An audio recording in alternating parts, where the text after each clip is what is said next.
माझ्या घरामध्ये नव्हती।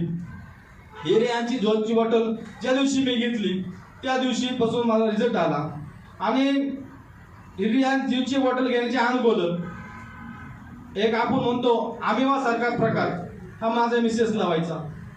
अमिबा सारखा प्रकार म्हणजे ज्या बॉडीमध्ये जे अवयव नाही ते अवयव काम करायला लागतो, म्हणजे तिला आपण समजा पित्ताशयाची पिशवी नाही आणि आपल्या जर वारंवार पित्त होत असेल मग त्याला अमिबा सारखा एक प्रकार म्हणतात। ते मी डॉक्टरला विचारलं, डॉक्टर म्हणे हिला हा वारंवार प्रकार होऊ शकतो आणि तुम्हाला 8 दिवसाचा कोर्स करावा लागेल।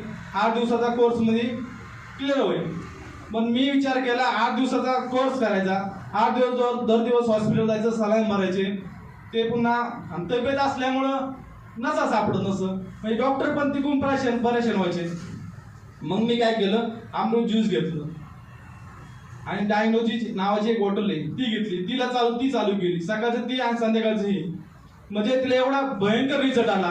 आता जवळजवळ गुढीपाडव्यापासून तिला कोणताच पित्ताशयाचा आजार नाही, कधीच पित्त झालं नाही, अजूनपर्यंत पित्त झालं नाही।